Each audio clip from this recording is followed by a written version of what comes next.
ॐ अज्ञानतिमिरान्धस्य ज्ञानाञ्जनशलाकया चक्षुरुन्मिलितं येन तस्मै श्रीगुरवे नमः। श्रीचैतन्यमनोभीष्टं स्थापितं येन भूतले स्वयं रूपकदा मह्यं ददाति स्वपदान्तिकं। वन्देऽहं श्रीगुरुं श्रीयुतपदकमलं श्रीगुरून् वैष्णवांश्च श्रीरूपं साग्रजातं सगण रघुनाथान्वितं तं सजीवं साद्वैतं सावधूतं परिजनसहितं कृष्णचैतन्यदेवं श्रीराधाकृष्णपादान् सहगणललिता श्रीविशाखान्वितांश्च। हे कृष्ण करुणा सिन्धु दीनबन्धो जगत्पते गोपेश गोपिकान्त राधाकान्त नमोऽस्तुते। तप्तकाञ्चन गौराङ्गी राधे वृन्दावनेश्वरी वृषभानुसुते देवी प्रणमामि हरिप्रिये। वाञ्छाकल्पतरुभ्यश्च कृपा सिन्धुभ्य एव च पतितानां पावनेभ्यो वैष्णवेभ्यो नमो नमः। अनन्तकोटि वैष्णववृन्द की जय। नमो विष्णुपादाय कृष्णप्रेष्ठाय भूतले श्रीमते जयपताका स्वामिन् इति नामिने। नमो आचार्यपादाय निताय कृपाप्रदायने गौरकथाधामदाय नगरग्रामतारिणे। नमो विष्णुपादाय कृष्णप्रेष्ठाय भूतले श्रीमते भक्तिवेदांत स्वामिन् इति नामिने। नमस्ते सारस्वते देवे गौरवाणी प्रचारिणे निर्विशेष शून्यवादी पाश्चात्य देशतारिणे। जय श्री कृष्ण चैतन्य प्रभु नित्यानंद श्री अद्वैत गदाधर श्रीवासादि गौर भक्त वृंद। हरे कृष्ण कृष्ण कृष्ण हरे हरे हरे राम राम राम हरे हरे। हरे कृष्ण कृष्ण कृष्ण हरे हरे हरे राम राम राम हरे हरे। हरे कृष्ण कृष्ण कृष्ण हरे हरे हरे राम राम राम हरे हरे।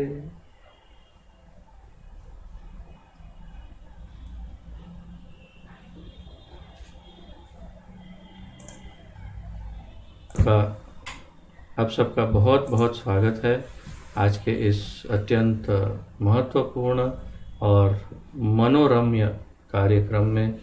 बहुत ही आनंददायक और बहुत ही हमारे कृष्ण प्रेम को जागृत करने वाले इस दिव्य कार्यक्रम में आप सबका स्वागत है। जैसा कि आप जानते हैं, हमारे इस्कॉन के संस्थापक आचार्य श्रीमद् अभय चरणारविंद भक्तिवेदांत स्वामी श्रील प्रभुपाद जी द्वारा लिखित इस महत्वपूर्ण ग्रंथ का हम सम्मिलित रूप से अध्ययन कर रहे हैं, जिसका शीर्षक है भगवान श्री चैतन्य महाप्रभु का शिक्षामृत, जो भगवान श्री चैतन्य महाप्रभु की शिक्षाओं पर आधारित है और जो श्री चैतन्य चरितामृत से संकलित किया हुआ है प्रभुपाद जी ने। तो इसका अध्ययन करते हुए हम 26वें अध्याय में पहुँचे हैं। 26वें अध्याय का शीर्षक है श्री सार्वभौम भट्टाचार्य भक्त बने। और बहुत ही आनंददायक ये विषय, ये अध्याय है, जिसमें कल हमने देखा कि किस प्रकार महाप्रभु ने श्री सार्वभौम भट्टाचार्य के अनेक तर्क वितर्कों को विफल कर दिया और अंततोगत्वा श्री सार्वभौम भट्टाचार्य जो है वे महाप्रभु के शरणागत हुए, उनकी चरण शरण ग्रहण की और उनकी स्तुति में बहुत सुंदर 100 श्लोकों की रचना भी कर दी और उनके चरणों पे गिर के बहुत ही प्रेमोन्माद से अपने आप को समर्पित किया। ये सब हमने कल देखा।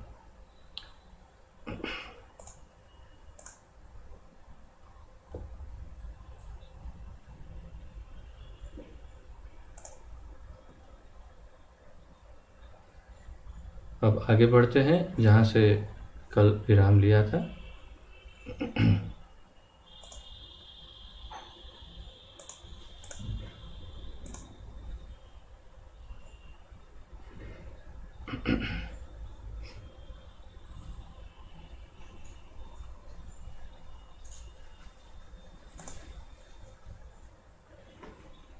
भगवान श्री गौर सुंदर अपने वास पर चले आए तथा श्री भट्टाचार्य ने श्री जगन्नाथ मंदिर के प्रसाद के साथ श्री गोपीनाथ आचार्य को उनके पास भेजा।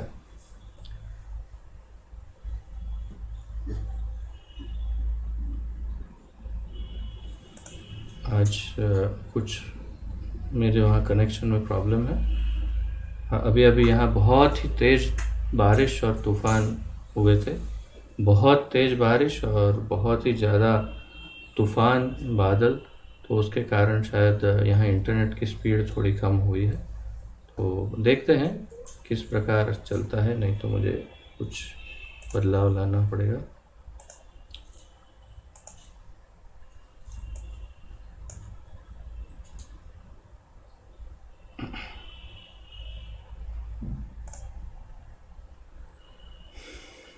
तो भगवान श्री गौर सुंदर ने अपने वास पर, श्री महाप्रभु अपने निवास पर चले गए और श्री भट्टाचार्य ने श्री जगन्नाथ मंदिर के प्रसाद के साथ श्री गोपीनाथ आचार्य को उनके पास भेजा।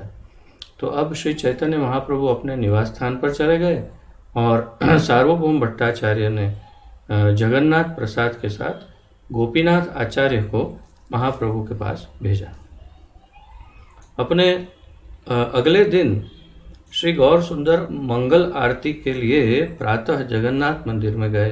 तो मंगल मुहूर्त सुबह 4 बजे से 7 बजे का समय रहता है और उस समय के दौरान महाप्रभु मंगला आरती के लिए मंदिर में गए।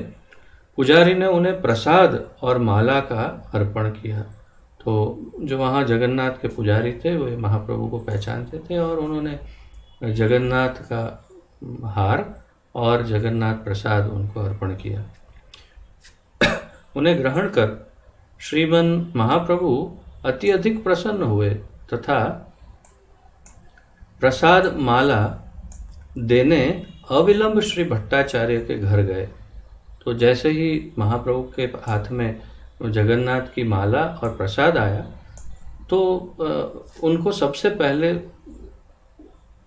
सार्वभौम भट्टाचार्य की याद आई और उन्होंने सोचा कि ये कृपा मैं सार्वभौम भट्टाचार्य को देता हूँ।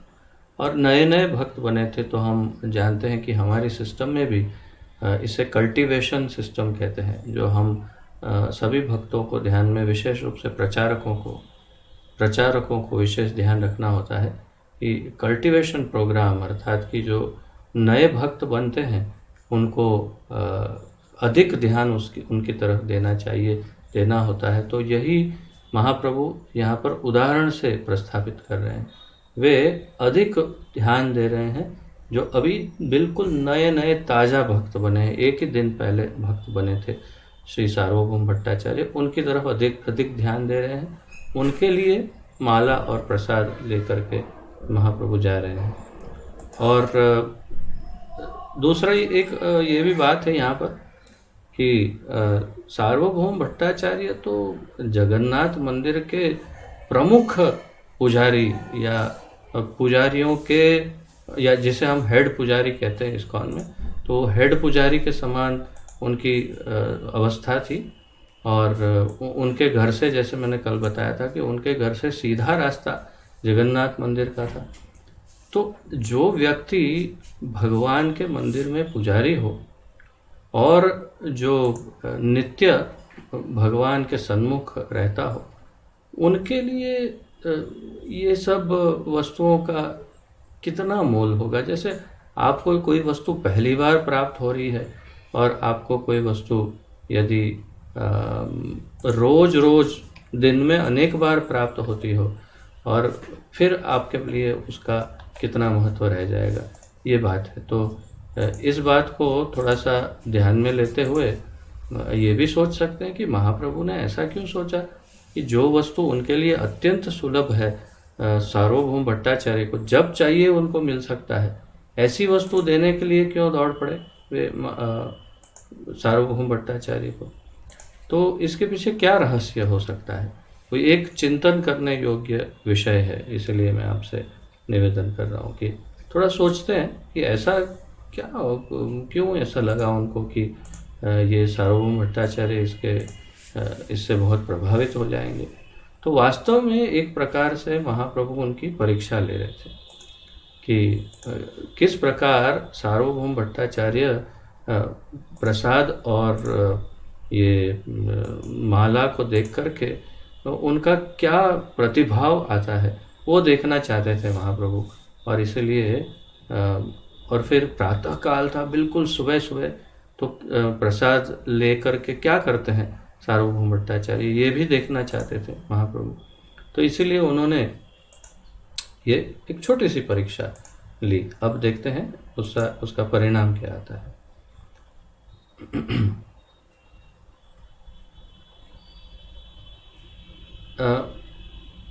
तो वह अरुणोदय का काल था।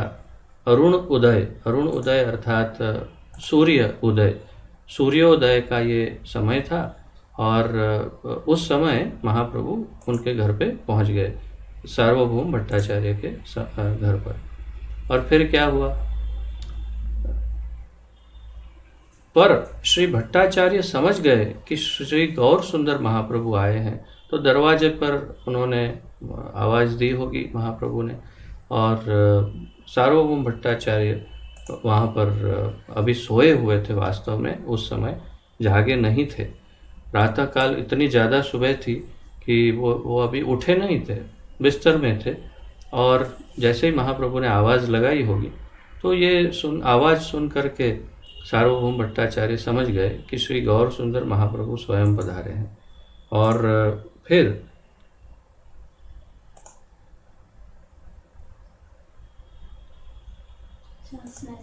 दरवाजा खटखटाया, ऐसा लिखा है इंग्लिश में। Lord had come and was knocking on his door. अच्छा, देखा, अंग्रेजी में प्रभुपाद जी लिखते हैं कि उनके दरवाजे पर जा करके उन्होंने खटखटाया दरवाज़ा। तो यहाँ पर लिखा नहीं है दरवाज़ा खटखटाया। तो दरवाज़ा खटखटाया और उनके दरवाजे खटखटाने से सार्वभौम समझ गए कि महाप्रभु आए। वे तत्क्षण उठ बैठे और कृष्ण कृष्ण कहने लगे। तो कहाँ उठ बैठे, अपने बिस्तर पर उठ करके बैठ गए और कृष्ण कृष्ण कहने लगे। श्री गौर सुंदर महाप्रभु ये सब सुन रहे थे। द्वार खोलने पर श्री भट्टाचार्य ने श्री गौर सुंदर को वहाँ उपस्थित पाया। प्रातःकाल श्री महाप्रभु का दर्शन करके वे अतिशय आनंदित हुए और पूर्ण सावधानी से उनका स्वागत किया। तो सबसे पहले तो बिस्तर से उठे हैं, हाथ मुंह नहीं धोए, स्नान आदि की तो बात ही नहीं है, और स्वयं भगवान दरवाजे पर आए हैं, उनका स्वागत कर रहे हैं। और सावधानी से, अत्यंत सावधानी से स्वागत किया। पूर्ण सावधानी से का अर्थ क्या है कि भगवान स्वयं पधारे घर पर, तो उनका कैसे स्वागत करना चाहिए। हमें यदि पता हो कि भगवान स्वयं आ रहे हैं घर पर, यदि गुरु महाराज घर पर आ रहे हैं तो हम क्या करेंगे। तो वैसे ही गुरु या भगवान जब घर पर आते हैं तो अत्यंत सावधान हो जाना चाहिए और एक एक छोटी से छोटी बात पर हमारा ध्यान होना चाहिए कि उन्हें कोई असुविधा ना हो। यही हमारा परम कर्तव्य उस समय रहता है। तो उस बात का ध्यान रखते हुए सार्वभौम भट्टाचार्य उन्हें बड़े आदर पूर्वक अंदर लेके आए। और फिर क्या हुआ, श्री गौर सुंदर ने जगन्नाथ जी का प्रसाद दिया। अब आप अगर उस स्थिति में हो तो आप क्या करेंगे। आप अभी तो बिस्तर से उठे हैं, मुंह हाथ कुछ धोया नहीं, और कोई आपके हाथ में सीधा प्रसाद रख दे तो आप क्या करेंगे। हम सबसे पहले कहेंगे कि 1-2 मिनट में थोड़ा मुंह धो के आता हूँ, और स्वच्छ मुंह से भगवान का प्रसाद ग्रहण करेंगे, क्योंकि प्रसाद भी तो स्वयं भगवान है, उन्हें हम ऐसे ही ग्रहण करेंगे तो अपमान होगा। और फिर मैंने मुंह भी नहीं धोया तो अच्छा नहीं लगता, थोड़ा मुंह धो के ब्रश करके आता हूँ फिर प्रसाद, या तो फिर कहेंगे आप बैठिए मैं नहा धो के आता हूँ फिर प्रसाद लूँगा।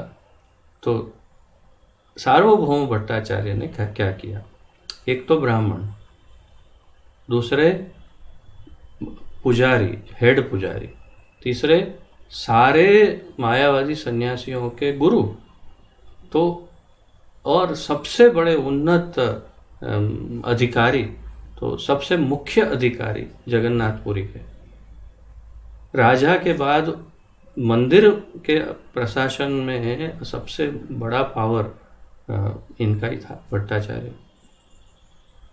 अब ऐसे विद्वान क्या करेंगे? शास्त्रों के ज्ञाता। तो शास्त्रों के ज्ञाता होने के कारण उन्होंने जो किया वो किया, और वो करना चाहिए। क्या किया उन्होंने? श्री भट्टाचार्य को स्वयं महाप्रभु के हस्त कमल से प्रसाद पाकर अतिशय उल्लास हुआ। महाप्रभु के हाथ से स्वयं महाप्रभु अपने हाथों से जब प्रसाद देने लगे तो ये पाकर के अत्यंत उल्लासित हुए, अत्यंत प्रसन्न हुए। और फिर स्नान, संध्या, दंत धावन आदि किए बिना ही वे तुरंत प्रसाद खाने लगे। स्नान, संध्या वंदन, दंत धावन अर्थात स्नान करना, अपनी पूजा पाठ नित्य क्रम की करना, या ब्रश करना, ये सब किए बिना उन्होंने सीधा ही प्रसाद खाना आरंभ कर दिया। इस प्रकार वे सब प्राकृत दोषों और आसक्ति से मुक्त हो गए, और इस प्रकार प्रसाद को ग्रहण करने से वे सब प्राकृत दोष और आसक्तियों से मुक्त हो गए। क्यों? प्रसाद ग्रहण करते हुए उन्होंने पद्म पुराण से प्रमाण प्रस्तुत किया, और महाप्रभु कुछ कहे या कोई जगत में कोई पूछे, उससे पूर्व ही उन्होंने स्वयं ही एक प्रमाण प्रस्तुत कर दिया कि भाई कल को कोई पूछेगा कि ये क्या किया आपने सार्वभौम, आप तो इतने बड़े विद्वान हैं, पंडित हैं, तो फिर आपने कैसे बिना नहाए धोए प्रसाद ग्रहण करना आरंभ कर दिया, बिना ब्रश किए? तो इसीलिए सार्वभौम भट्टाचार्य ने शास्त्र से, पद्म पुराण से 2 श्लोक उन्होंने प्रकट किए। तो पहले हम ये श्लोक पढ़ते हैं, फिर उनका अनुवाद पढ़ेंगे।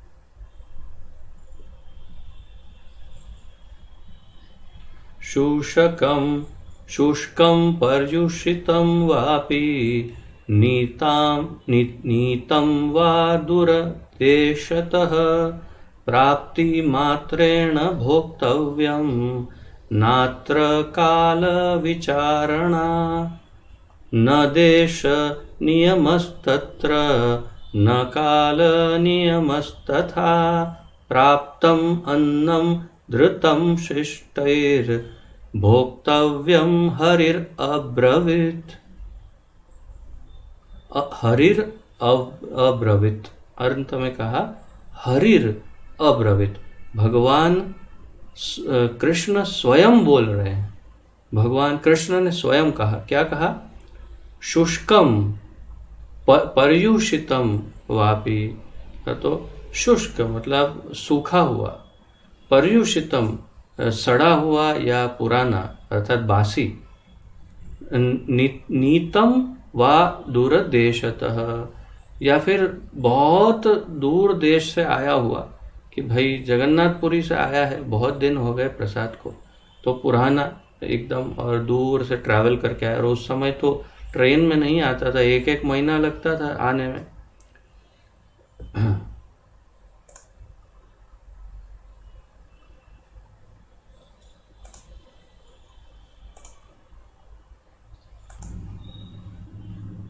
तो महाप्रभु तो ये सार्वभौम भट्टाचार्य ने पद्म पुराण से ये 2 श्लोकों को धृत किया, और फिर कहा, जैसे मैंने कहा यहाँ पर, शुष्कम पर्युषितम नीतम वा दूरदेशतः प्राप्ति मात्रेण भोक्तव्यम। जैसे ही प्रसाद हाथ में आया तुरंत सीधा मुंह में डाल देना चाहिए। नात्र काल विचारण, काल का, समय का विचार नहीं करना चाहिए। क्या समय हुआ है, कितने बजे आया, अभी क्या समय है, मैं किस अवस्था में हूँ, ये कोई विचार करने की आवश्यकता नहीं, सीधा प्रसाद आया मुंह में डालो। न देश नियमस्तत्र, कौन से देश से आया है, तुम कौन से देश में हो, कहाँ से क्या प्रसाद है, भगवान ठाकुर जी का, हमारे नारायण का या कृष्ण का प्रसाद होना चाहिए, हरि प्रसाद। न काल नियमस्तथा, कोई समय का नियम नहीं। प्राप्तम अन्नम धृतम शिष्टैर भोक्तव्यम हरि अब्रवेत, तो कुछ भी नियम, किसी भी कोई नियमावली को ध्यान में न रखते हुए सीधा प्रसाद को मुख में डाल देना चाहिए। ये पद्म पुराण में उल्लेखित है। और हमारे चैतन्य चरितामृत में मध्य लीला 6.225 और 226, 6.225, 6.226 मध्य लीला में ये उल्लेखित है। अब आगे बढ़ते हैं।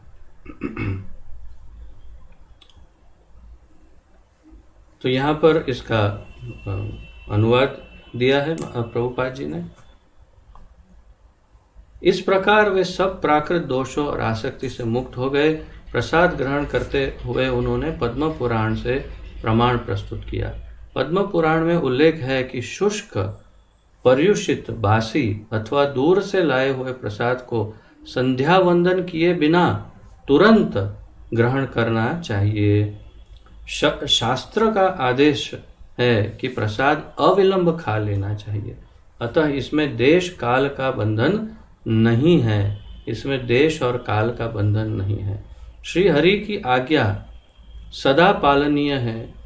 विभिन्न लोगों से, तो ये श्री हरि की आज्ञा पालनीय क्यों? हरिर अब्रवीत कहा ना, तो भगवान कृष्ण ने स्वयं कहा है कि ऐसा करना चाहिए। विभिन्न लोगों से भोजन ग्रहण का निषेध है। विभिन्न लोगों से भोजन ग्रहण का निषेध है। अगर अलग अलग लोगों से आप किसी के घर पे भी प्रसाद भोजन नहीं ले सकते, परंतु पर किसी भी व्यक्ति से प्रसाद ग्रहण करने पर कोई निषेध नहीं है। किसी भी व्यक्ति से प्रसाद ग्रहण करने में निषेध नहीं है। अर्थात आप किसी के वहाँ प्रसाद अगर प्राप्त हो रहा हो ठाकुर जी का, वो भी नियम के अनुसार उन्होंने शुद्धि से प्रसाद भोग बनाकर ठाकुर जी को अर्पण किया और फिर जो प्रसाद हुआ उस प्रसाद को आप बिना किसी नियम के पालन कर सकते हैं, प्राप्त कर सकते हैं। ये यहाँ पर प्रभुपाद जी बता रहे हैं। प्रसाद सदा दिव्य रहता है, इसलिए उसे किसी भी अवस्था में ग्रहण किया जा सकता है।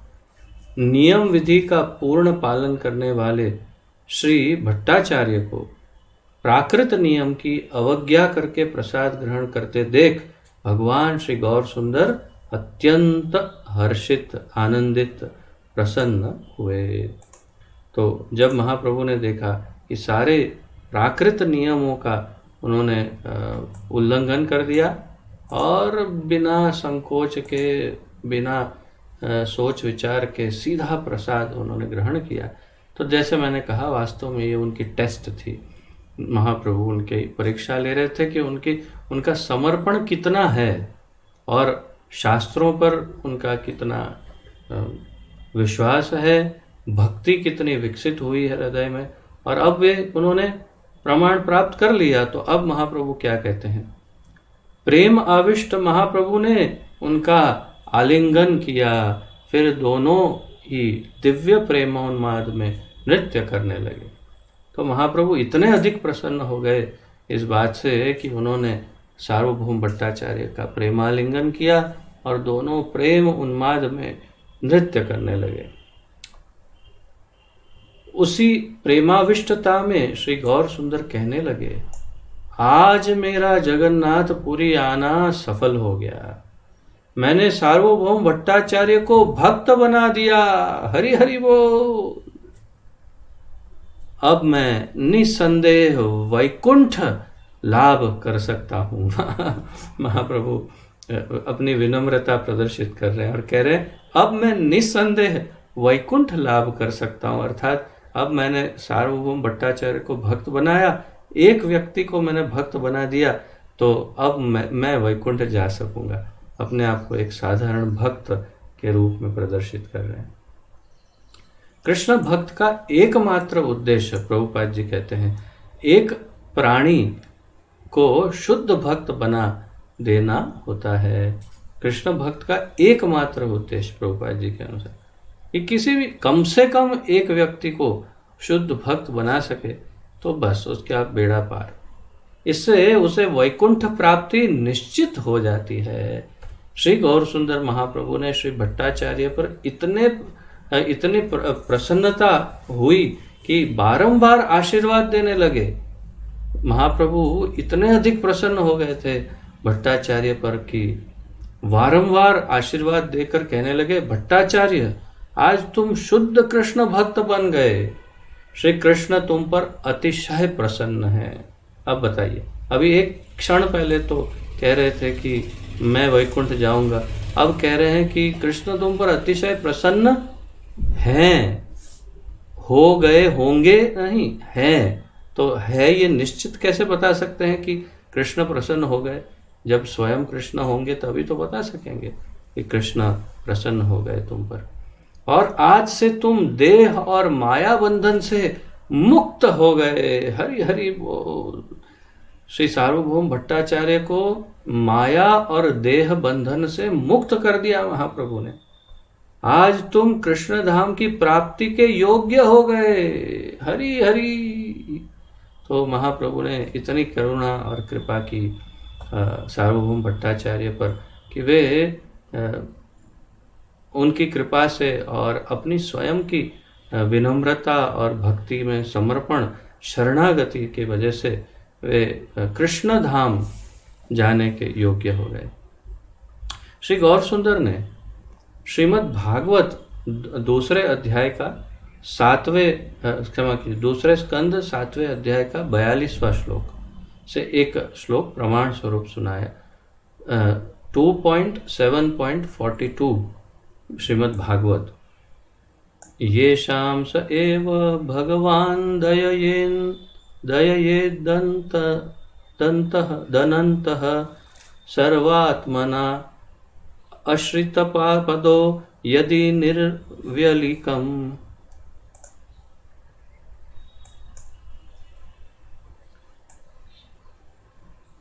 ते दुस्तरात्मतितरन्ति च देवमायां नैषां माहमिति धीः श्वशृगालभक्ष्ये। जो भगवान कृष्ण के चरणारविंद की सार्वभौम से, जो भगवान श्री कृष्ण के चरणारविंद की सर्वात्म भाव से शरण ग्रहण करते हैं, उन पर वे अनंत परम ईश्वर कृपा करते हैं। ऐसा मनुष्य माया सागर को पार कर जाता है, किंतु इस प्राकृत शरीर को ही अपना स्वरूप समझने वाला भगवान श्री कृष्ण की अहेतु की कृपा नहीं पा सकता। जो भगवान श्री कृष्ण के चरणारविंद की सर्वात्म भाव से, सर्व आत्म भाव से शरण ग्रहण करता है, उन पर वे अनंत परम ईश्वर, वे अनंत परमेश्वर अर्थात कृष्ण कृपा करते हैं। किन पर? जो सर्व आत्म भाव से अपना सब कुछ भगवान के चरणों में निछावर करके उनकी शरण ग्रहण करता है। ऐसा मनुष्य माया सागर को पार कर जाता है। जैसे भगवान भगवद गीता में कहते हैं, मामेव ये प्रपद्यन्ते मायामेतां तरन्ते। किंतु इस प्राकृत शरीर को ही अपना स्वरूप समझने वाला भगवान श्री कृष्ण की अहेतु की कृपा नहीं पा सकता।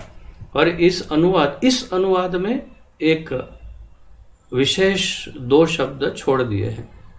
और अगर आप श्लोक में देखें, अंतिम श्लोक में लिखा है, नैषाम महामति नैषामं माहमिति धीहि श्वशृगाल भक्ष्ये। श्वपच मतलब कुत्ता खाने वाला। श्व मतलब कुत्ता। श्रुगाल, श्रुगाल मतलब लोमड़ी, जैकाल, सियार जिसे कहते हैं, फॉक्स। तो श्व श्रुगाल भक्ष्ये, तो जो इस शरीर, यहाँ पर जैसे अनुवाद में कहा, किंतु इस प्राकृत शरीर को जिसे अंततोगत्वा कुत्ते और शियार ही खाने वाले, अपना स्वरूप समझने वाला भगवान श्री कृष्ण की अहेतु की कृपा नहीं प्राप्त कर सकता। अर्थात इस शरीर का कोई मोल नहीं, इसे अंततोगत्वा हो सकता है सियार और कुत्ते ही खा जाए, उसकी कोई वैल्यू नहीं है। उसको ही अपना स्व समझने वाला जो है वो भगवान की कृपा प्राप्त नहीं कर सकता। ऐसा इस श्लोक में प्रदर्शित किया है। भगवान श्री चैतन्य महाप्रभु अपने स्थान पर चले आए। इस प्रकार श्री भट्टाचार्य दोष अपहित शुद्ध भक्त बन गए। तो अब वे सब दोषों से मुक्त होकर शुद्ध भक्त बन गए। तो ये एक ऐसे मायावादी का उदाहरण है जो महाप्रभु की कृपा की वजह से दोष से मुक्त होकर भक्त बन गए। और मुझे तो आप सबका आशीर्वाद मिलने ही वाला है, ये मुझे विश्वास है। पूर्व में वे महान विद्वान थे, अतः श्री गौर सुंदर की अहेतु की कृपा बिना उनका भक्त बनना असंभव था। देखा, क्योंकि वे महान विद्वान थे इसीलिए उनका भक्त बनना मुश्किल था, परंतु महाप्रभु की कृपा के बिना वो नहीं बन सकते थे। तो महाप्रभु की कृपा हुई तो भले ही बड़े विद्वान पंडित थे मायावादी, परंतु फिर भी भक्त बन गए। उस दिन से श्री भट्टाचार्य ने वैदिक शास्त्रों की भक्ति रहित व्याख्या कभी नहीं की। बस उस दिन से उन्होंने कभी भी भक्ति रहित व्याख्याओं सब मायावाद, भाष्य, भक्ति रहित व्याख्या सब छोड़ दिया। उनके बहनोई श्री गोपीनाथ आचार्य उनकी यह स्थिति देखकर इतने प्रसन्न हुए कि प्रेमाविष्ट होकर नाचने और कीर्तन करने लगे। हरे कृष्ण कृष्ण कृष्ण हरे हरे, हरे राम राम राम हरे हरे। गोपीनाथ आचार्य ये सब देख करके प्रेमाविष्ट हो गए और हरि कीर्तन करने लगे। फिर अगले दिन प्रातःकाल श्री जगन्नाथ का दर्शन करके श्री भट्टाचार्य श्री गौर सुंदर महाप्रभु के दर्शनार्थ पधारे। तो अगले दिन फिर जगन्नाथ जी का दर्शन किया और भट्टाचार्य महाप्रभु के पास गए। उन्होंने दंडवत पूर्वक श्री महाप्रभु को प्रणाम किया। फिर वे अपनी पूर्व दुर्गति का वर्णन करने लगे। फिर वे कहने लगे कि वह कैसे, उनकी दुर्गति कैसी हुई है, वो हुई थी, अब तो सदगति हो गई, तो उसका वर्णन करने लगे। जब भक्ति के वर्णन के लिए उन्होंने श्री महाप्रभु से प्रार्थना की तो महाप्रभु बृहन नारदीय पुराण के श्लोक की स्पष्ट व्याख्या करने लगे, जिनमें उल्लेख है हरेर नाम हरेर नाम। तो हरेर नाम एव केवलम कलो नास्ति एव नास्ति एव नास्ति एव गतिरन्यथा। इस श्लोक की व्याख्या करने लगे महाप्रभु। इस व्याख्या से श्रवण से श्री भट्टाचार्य अधिकाधिक भावविष्ट हो गए। और जब महाप्रभु ने इसकी व्याख्या की कि कलयुग में हरि नाम के अलावा और कोई दूसरा रास्ता है ही नहीं, केवल हरि नाम, तो श्री सार्वभौम भट्टाचार्य भावविष्ट भाव में आ गए। उनकी स्थिति देखकर श्री गोपीनाथ आचार्य ने कहा, श्री भट्टाचार्य, एक बार मैंने कहा था कि जिस पर भगवान श्री कृष्ण की कृपा होती है वह भक्ति के साधन समझ जाता है। आज मैं उसे प्रत्यक्ष देख रहा हूँ। तो गोपीनाथ आचार्य ने सार्वभौम भट्टाचार्य को कहा कि आपको स्मरण हो तो एक बार मैंने कहा था कि जिस पर भगवान श्री कृष्ण की कृपा हो जाए तो वो भक्ति के साधन को समझ सकता है, और आज मैं प्रत्यक्ष देख रहा हूँ। क्यों? क्योंकि मैंने कई बार आपके साथ डिस्कशन किया, कई बार हमारी चर्चा हुई, कई बार आर्ग्यूमेंट हुए, और आप समझ ही नहीं रहे थे भक्ति को। आप हमेशा वेदांत की और वेदांत सूत्र की ब्रह्म सूत्र आदि, भाष्य आदि, ये सब की बात करते रहते, वेदों की बात, और मैं हमेशा भक्ति की बात समझाता, आप कभी मेरी बात सुनते नहीं। और आज मैं देख रहा हूँ कि श्री चैतन्य महाप्रभु जो स्वयं कृष्ण हैं, उनकी कृपा के कारण आप भक्ति के साधन को समझ रहे हैं। उनका यथोचित सम्मान करते हुए श्री भट्टाचार्य ने कहा, तो उनका सम्मान किया गोपीनाथ आचार्य का। और कैसा सम्मान किया? जैसा सम्मान एक भक्त नए भक्त को, जिन्होंने उन्हें भक्त बनाने का प्रयास किया है, उनका कैसा सम्मान करना चाहिए, वैसा सम्मान किया। अर्थात हमें भक्त बनाने के लिए जिन भक्तों ने जो जो भी प्रयास किए हैं, उनका हमें सदैव अत्यंत आभारी होना चाहिए और ऋणी होना चाहिए। और वही यहाँ पर प्रदर्शित कर रहे हैं सार्वभौम भट्टाचार्य, अपनी कृतज्ञता प्रदर्शित कर रहे हैं। और क्या कह रहे हैं? गोपीनाथ, तुम्हारी कृपा के द्वारा ही मुझे परम ईश्वर भगवान श्री कृष्ण की कृपा प्राप्त हुई है। तो देखिए, एकदम स्पष्ट हृदय है और इतने बुद्धिमान हैं कि समझ रहे हैं कि उनको भगवान की भक्ति मिली है तो गोपीनाथ आचार्य के कारण मिली। चैतन्य महाप्रभु की कृपा हुई है तो उसके पीछे गोपीनाथ आचार्य ही मुख्य कारण है। और इसलिए वो उनका धन्यवाद करते हैं और कह रहे हैं कि मुझे कृपा तुम्हारी वजह से मिली है। भगवान श्री कृष्ण की कृपा शुद्ध भक्त की कृपा से ही मिलती है। ये है सार वाक्य, ये है सार वाक्य।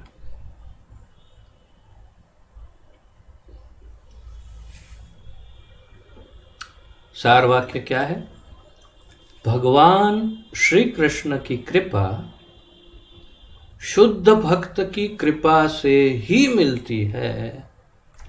यदि हमें थोड़ी भी कुछ भक्ति का थोड़ा सा भी अगर प्रादुर्भाव हो रहा हो, कहीं से थोड़ा सा भक्ति का कुछ अंश लग रहा हो, तो समझना चाहिए कि ये सब हमारे जो अग्रणी अग्रज, उनसे सीनियर जो भक्त हैं, उन सब की कृपा से ही, और हमारे विशेष रूप से गुरुदेव की कृपा से, हमें प्रभुपाद जी की करुणा से हमें भक्ति प्राप्त हो रही है।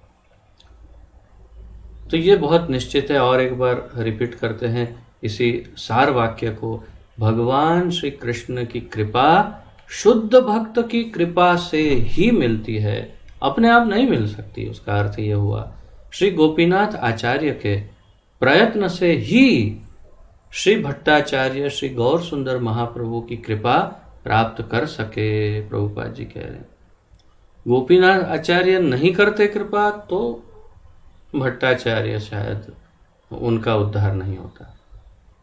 श्री भट्टाचार्य ने पुनः कहा, फिर कहा, तुम महाभागवत हो, जबकि मैं तो तर्क से अंधा हुआ जा रहा था।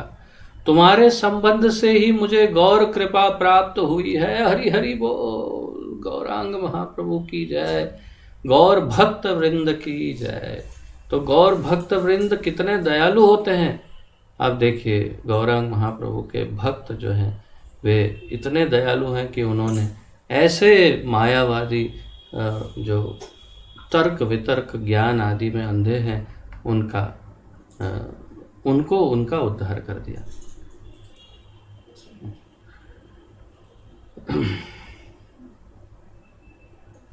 श्री महाप्रभु भट्टाचार्य के मुख से ये सुनकर प्रसन्न हुए। महाप्रभु वहीं थे और उन्होंने जब सुना तो प्रसन्न हुए कि भक्त के माध्यम से ही भगवान श्री कृष्ण की कृपा प्राप्त हो सकती है, भक्त के माध्यम से भक्त कृष्ण भक्ति मिल सकती है। ये सुनकर महाप्रभु बहुत प्रसन्न हुए।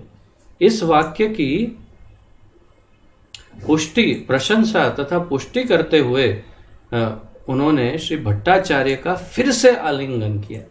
तो इतने प्रसन्न हो गए महाप्रभु कि इस बात की पुष्टि की कि यह सही कहा, आप जो कह रहे हैं सही कह रहे हैं, और उसकी प्रशंसा की कि बहुत खूब कहा आपने। और फिर से महाप्रभु ने सार्वभौम भट्टाचार्य का आलिंगन किया। तदुपरांत श्री महाप्रभु ने श्री भट्टाचार्य को श्री जगन्नाथ के फिर दर्शन करने जाने को कहा।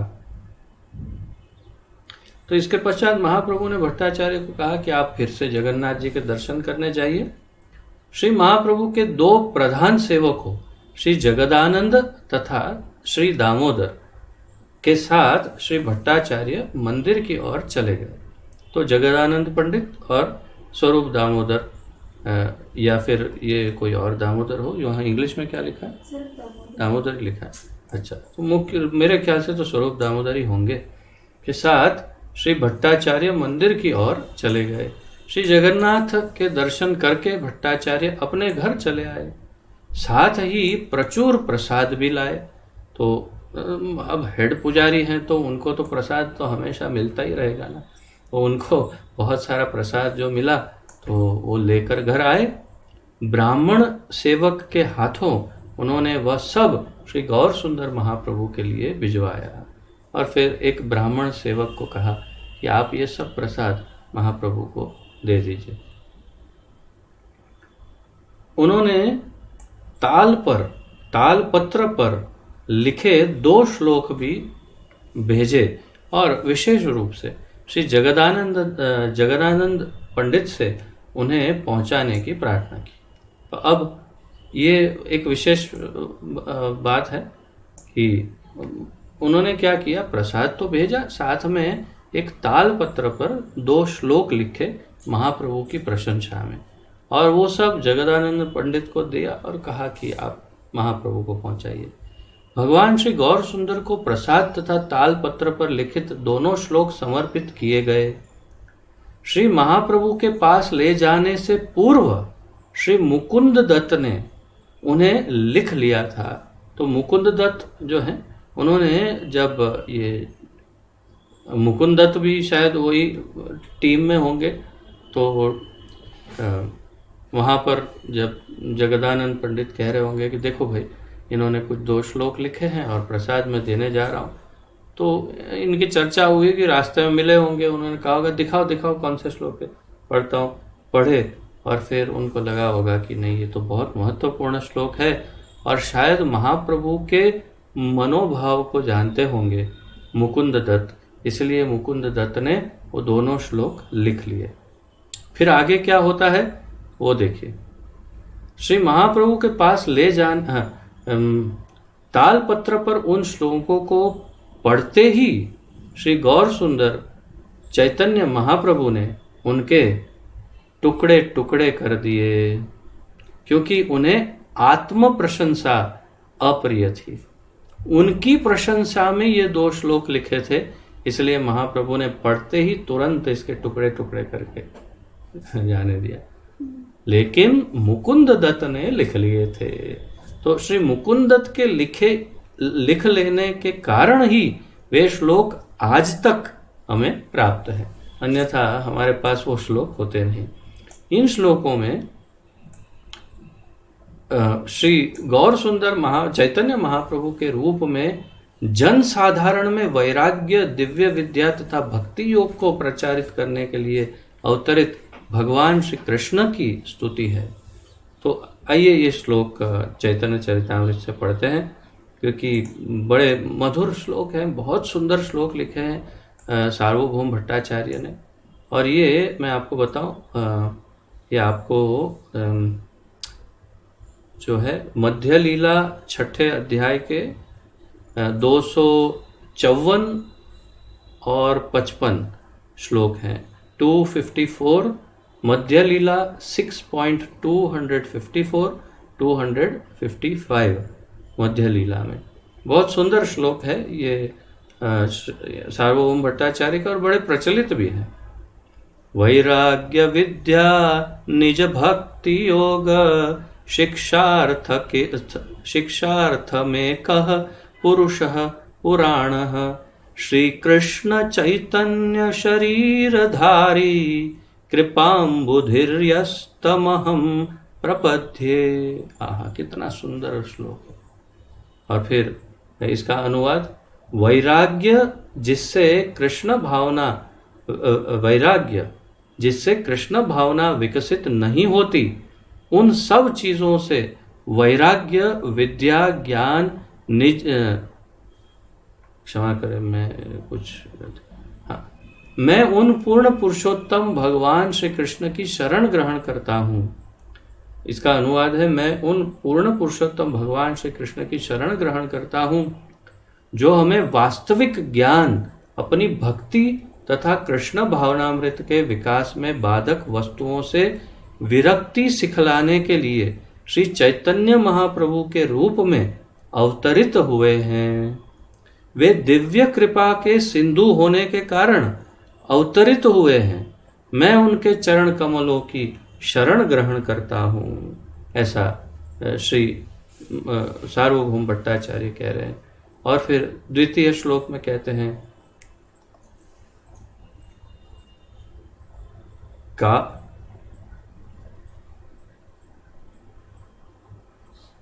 कालानिष्ठं भक्ति योगम निजम यह प्रादुष्कृतं कृष्ण चैतन्य नाम आविर्भुस्तस्य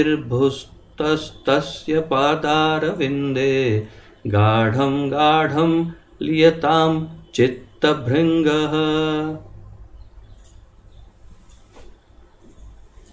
मधुकर के समान मेरी चेतना उन मधुकर अर्थात ये क्या कहते हैं उसे, मधुमक्खी, मधुकर के समान मेरी चेतना उन पूर्ण पुरुषोत्तम भगवान के चरण कमलों की शरण ग्रहण करे जो अब श्री कृष्ण चैतन्य महाप्रभु के रूप में अपने प्रति प्राचीन भक्ति योग की शिक्षा देने के लिए प्रकट हुए हैं। यह भक्ति योग समय के प्रभाव से लुप्त प्राय हो चुका था। तो इतना स्पष्ट पहले तो उनकी स्तुति की और अब कह रहे हैं कि क्यों आए हैं, क्योंकि ये भक्ति योग समाप्त हो गया था। तो उस भक्ति योग को फिर से हम सब जीवों को देने के लिए भगवान कृष्ण स्वयं चैतन्य महाप्रभु के रूप में आए हैं। तो ये दो श्लोक में, बहुत सुंदर श्लोक में उन्होंने स्तुति की महाप्रभु की और महाप्रभु ने वो फाड़ दिए श्लोक। अब आगे श्री गौर सुंदर को अवतारी स्वयं भगवान तथा कृपाम्बुधि कहा है। श्लोक में उल्लेख है, मैं भगवान श्री चैतन्य महाप्रभु की शरण लेता हूँ। भक्ति का अभाव देखकर भगवान श्री कृष्ण स्वयं श्री गौर सुंदर के रूप में भक्ति का प्रचार करने को अवतीर्ण हुए हैं। भक्ति की शिक्षा ग्रहणार्थ हम सब उनकी शरण ग्रहण करते हैं। श्री गौर सुंदर महाप्रभु की शिष्य परंपरा के भक्तगण इन श्लोकों को सर्वोत्तम रत्नहार समझते हैं। तो हम जो गौर भक्त वृंद है, हमारे नजरिए से ये रत्नहार सबसे महत्वपूर्ण श्लोकों में से एक है, ऐसा गौर भक्त वृंद समझते हैं। इनकी प्रसिद्धि के कारण श्री सार्वभौम भट्टाचार्य भक्तों में अग्रगण्य हैं। और ये इतने प्रसिद्ध है ये श्लोक, ऐसा प्रभुपाद जी कह रहे हैं कि इनकी प्रसिद्धि के कारण सार्वभौम भट्टाचार्य भक्तों के लिस्ट में एकदम ऊपर है। इस प्रकार श्री सार्वभौम भट्टाचार्य भगवान श्री गौर सुंदर महाप्रभु के एकांत भक्त हो गए। श्री गौर सुंदर महाप्रभु की सेवा के अतिरिक्त उनकी कोई अन्य अभिलाषा न रही। श्री गौर सुंदर चैतन्य महाप्रभु का स्मरण, ध्यान, जप ही उनके जीवन का अनन्य प्रयोजन बन गया। एक दिन श्री सार्वभौम भट्टाचार्य श्री गौर सुंदर महाप्रभु के निकट आए। प्रणाम करके श्रीमद् भागवत से एक श्लोक पढ़ने लगे। 10वें स्कंद का 14वें अध्याय का 8वां श्लोक। यह श्लोक ब्रह्मा के श्री कृष्ण स्तवन से संबंधित है। तो ब्रह्मा जी ने जब ये वो ब्रह्म विमोहन लीला के बाद में भगवान की स्तुति करना आरंभ किया, भगवान ने जिसका उत्तर नहीं दिया, तो उस ब्रह्मा जी की स्तुति में से एक ये श्लोक है जो सार्वभौम भट्टाचार्य महाप्रभु के पास आकर के बड़ी विनम्रता से पढ़ने लगे। ये श्लोक भी बहुत ही उत्तम है और इसे अवश्य कंठस्थ करना चाहिए। जो लगभग सारे ही भक्त जो प्रचारक होते हैं वो इसे कंठस्थ अवश्य करते हैं।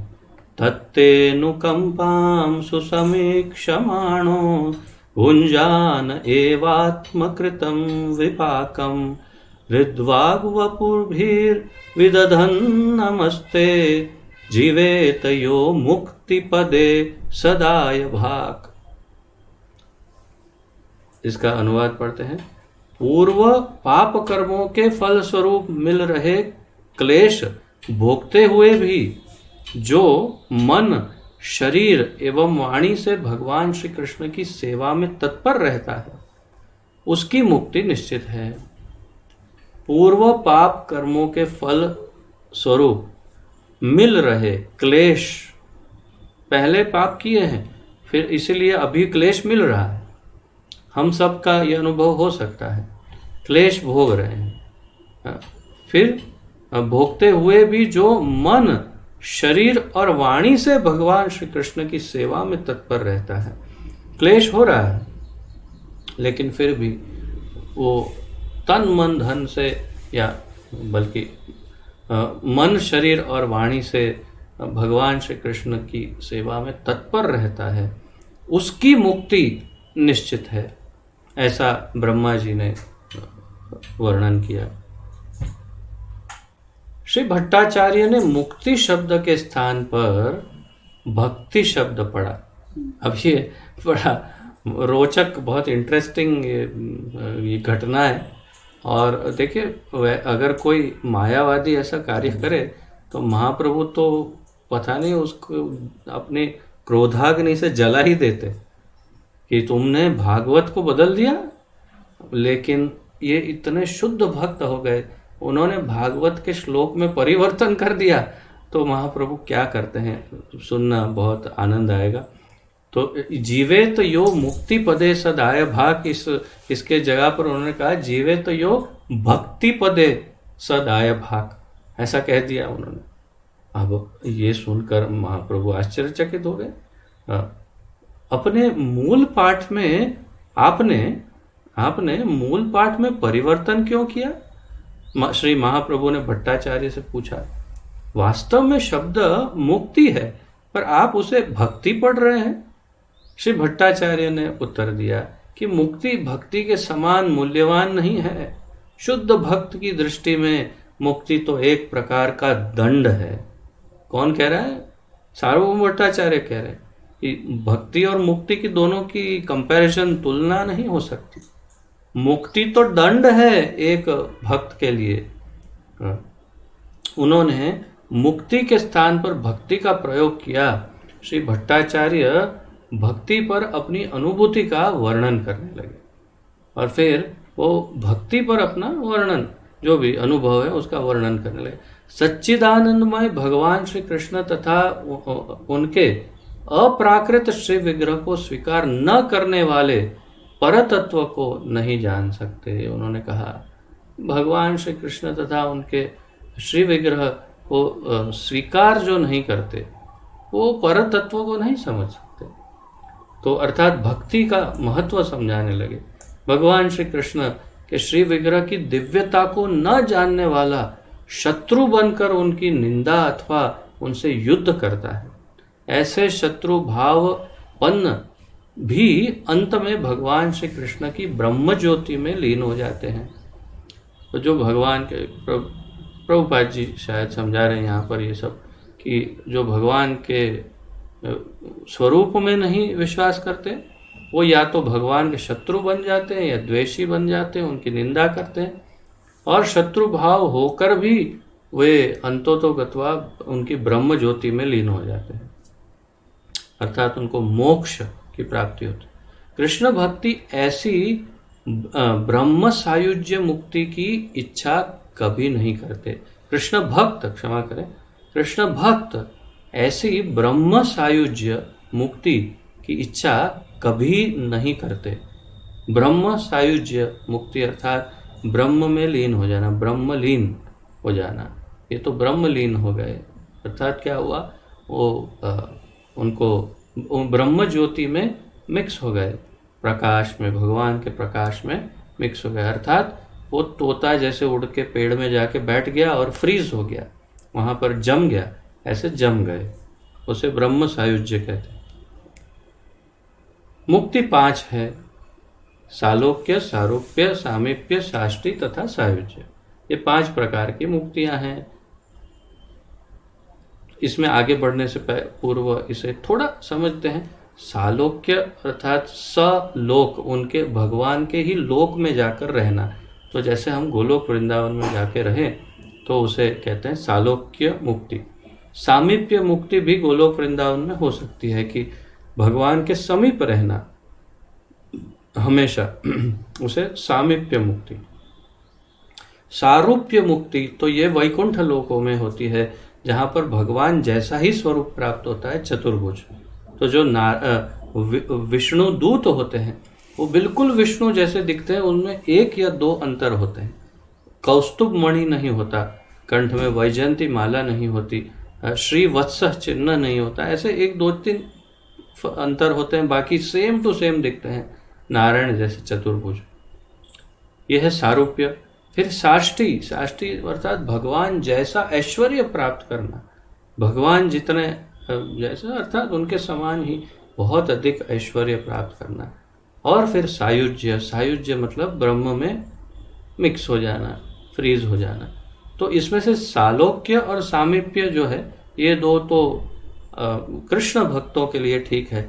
सारूप्य में इंटरेस्ट नहीं होता कृष्ण भक्तों को, साष्टी में भी कोई रुचि नहीं होती ऐश्वर्य में, और सायुज्य से तो नफरत करते हैं, आगे बताएंगे।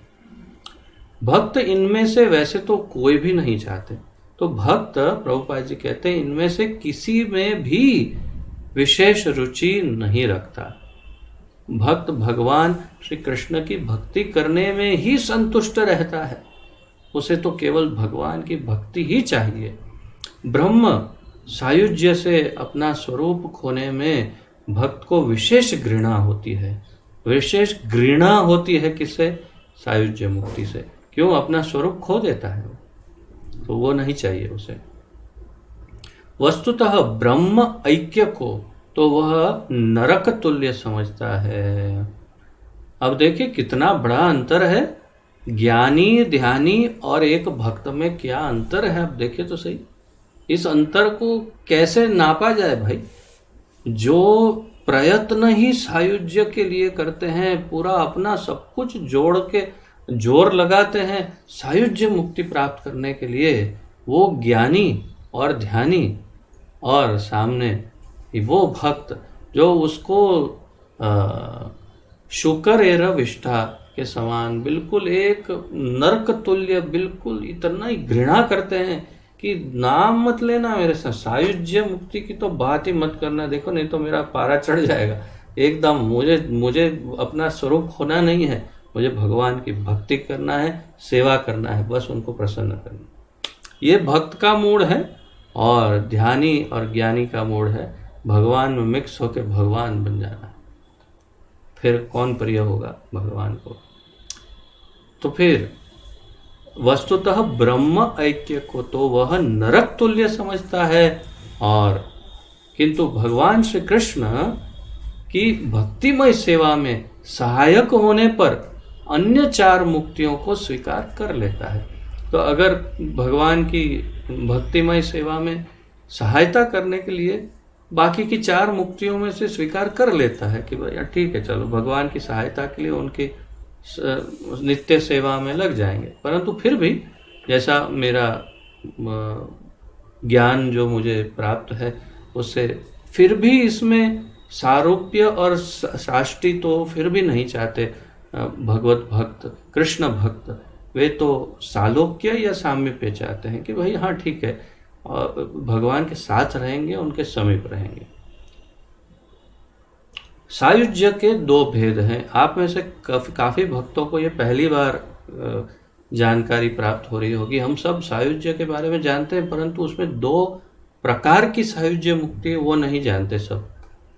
तो प्रभुपाद जी यहाँ बता रहे हैं ब्रह्म सायुज्य तथा ईश्वर सायुज्य। ब्रह्म सायुज्य और ईश्वर सायुज्य, ये दो प्रकार की मुक्तियां हैं। भक्त के लिए ईश्वर सायुज्य ब्रह्म सायुज्य से भी अधिक धिक्कार योग्य है। भक्त के लिए ईश्वर सायुज्य ब्रह्म सायुज्य से भी अधिक धिक्कार योग्य है, क्योंकि स्पष्ट है शब्द का अर्थ। ब्रह्म सायुज्य मतलब भगवान के की ब्रह्म ज्योति में मिक्स हो जाना, और ईश्वर सायुज्य मतलब ईश्वर बन जाना, ईश्वर के अंदर मिक्स हो जाना, ईश्वर के ही अंदर एक तत्व हो जाना। तो उसको तो बहुत ही ज्यादा नफरत करता है भक्त। मुझे ईश्वर तो बनना ही नहीं है किसी भी अवस्था में। भगवान श्री कृष्ण की दिव्य सेवा के अतिरिक्त भक्त में कोई अन्य अभिलाषा नहीं रहती। भगवान की दिव्य सेवा के अतिरिक्त और कोई आशा, अभिलाषा, इच्छाएं भक्त को नहीं होती। इससे मुझे महादेव का स्मरण हो रहा है। शंभु, महादेव, शिवजी, भगवान। अब ये होड़ लगी है कि लोग उन्हें भी भगवान कहते हैं, और भगवान के अनेक अवतारों में भगवान ने भी उनकी पूजा की है और उन्हें अपना स्वामी बताते हैं, रामचंद्र आदि।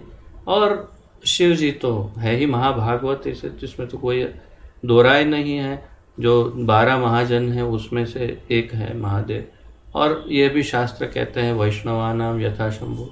लेकिन तात्पर्य ये है कि अगर हम कुछ क्षणों के लिए मान ले कि यदि वे भी ईश्वर हैं, परमेश्वर ना हो ईश्वर तो है, तो भी वे हमेशा लालायित रहते हैं भगवान की भक्ति करके उनकी सेवा करने के लिए, उनका प्रेम प्राप्त करने के लिए क्या क्या नहीं करते।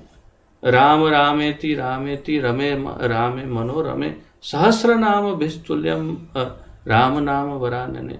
मुझे सबसे अधिक तो राम नाम प्रिय है, वो अपनी पत्नी पार्वती मैया को बताते। और अनेक अनेक श्लोकों में आप प्राप्त कर सकते हैं, बहुत स्पष्ट रूप से भगवान की इतनी स्तुति करते हैं महादेव। और आराधना नाम सर्वेशाम विष्णु आराधनम परम, वो भी महादेव ही कह रहे हैं। महादेव भगवान की भक्ति की हर प्रकार से। और फिर आप देखिए महारास में प्रवेश करने के लिए क्या क्या नहीं किया उन्होंने कृष्ण के महारास में।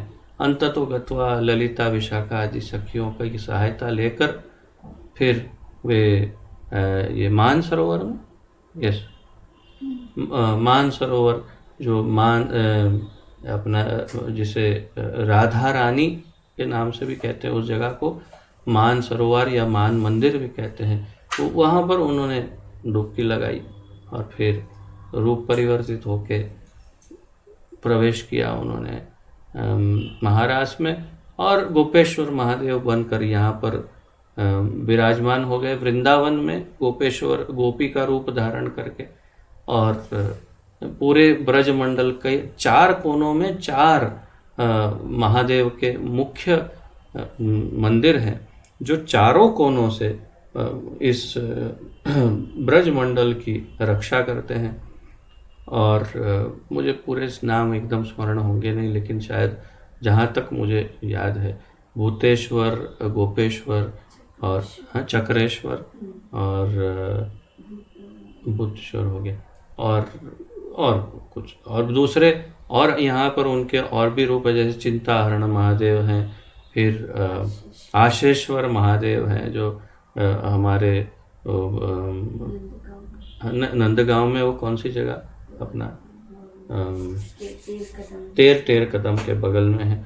और तो महादेव पूरी तरह से यहाँ फैले हुए हैं सब जगह। और आशेश्वर में क्या है, आशा करके बैठ गए, जम गए, उठूंगा नहीं मैं यहाँ से जब तक मुझे कृष्ण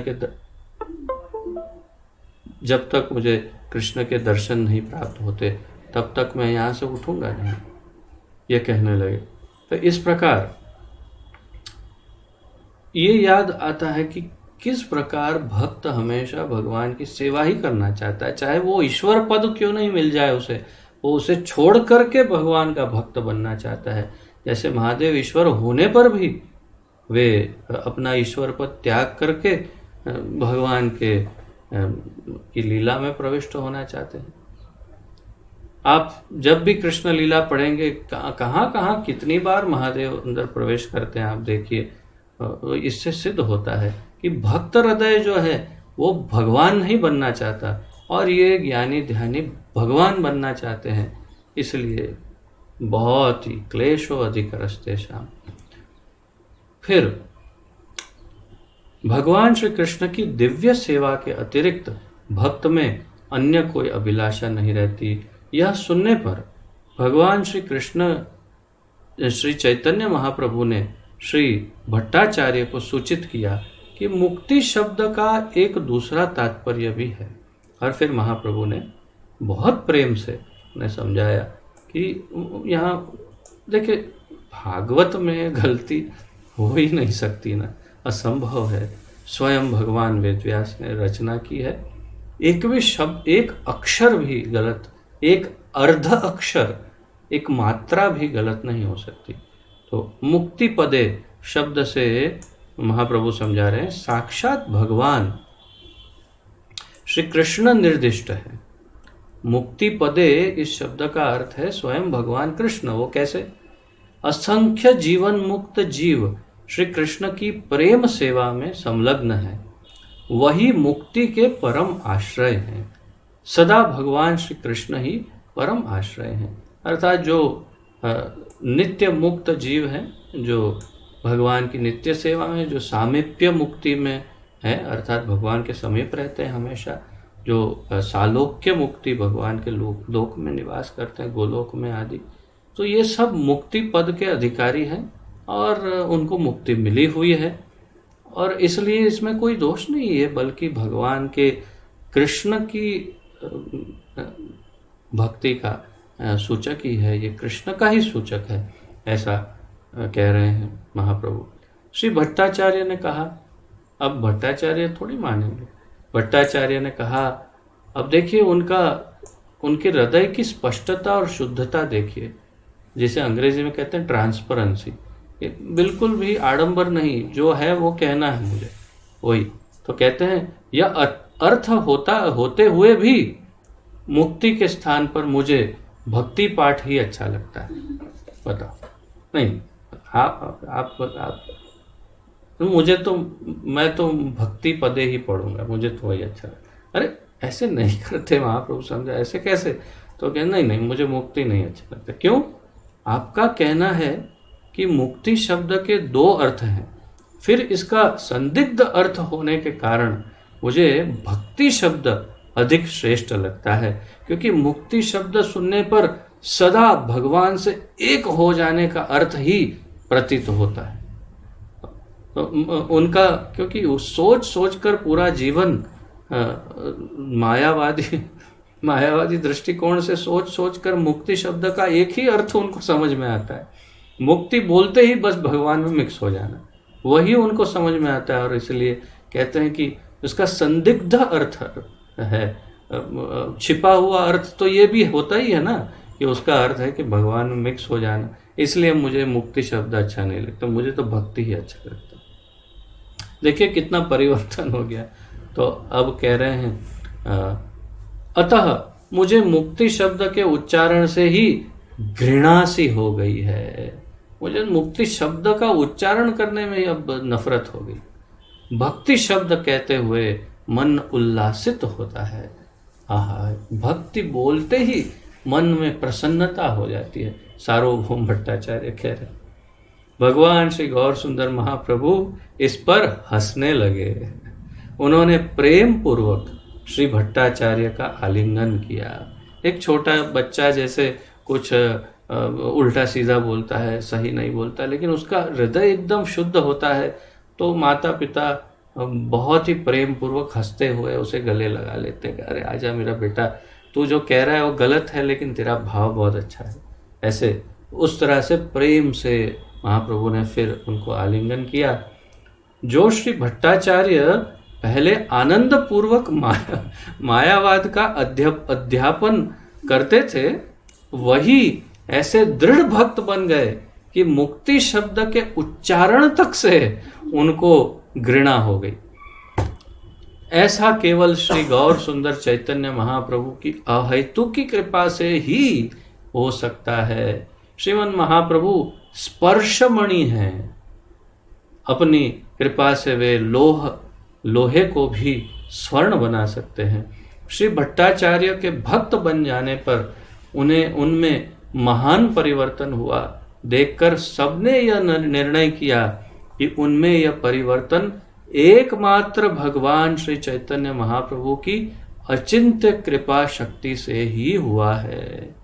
इस प्रकार वे समझ गए कि श्री गौर सुंदर महाप्रभु साक्षात व्रजेंद्र नंदन भगवान श्री कृष्ण है। श्री गौरांग महाप्रभु की जय।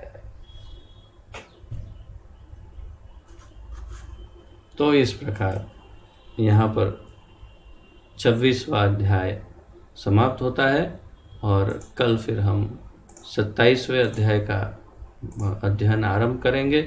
बहुत सुंदर दिन चल रहे हैं। गौर पूर्णिमा बहुत ही करीब है और हम ये बहुत सुंदर अध्ययन कर रहे हैं। बहुत ही उचित समय है। अब आप अपना वीडियो ऑन कर सकते हैं। किसी का कोई प्रश्न आदि हो तो प्रस्तुत करिए, अन्यथा फिर हम आज के लिए यहीं पर विराम लेंगे।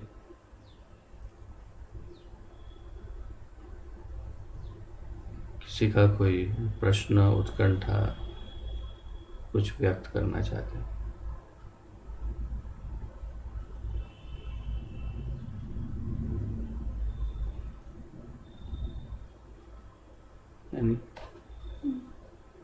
ओके, ठीक है। तो आइए प्रणति निवेदन करके विराम लेते हैं। श्री गौर सुंदर चैतन्य महाप्रभु की जय। पतित पावन अभय चरणारविंद भक्ति वेदांत स्वामी श्रील प्रभुपाद की जय। पतित पावन गुरुदेव की जय। निताय गौर प्रेमानंदे। हरि हरि बोल। आप सबको कोटि कोटि दंडवत प्रणाम। आप सबका बहुत बहुत धन्यवाद। हरे कृष्ण।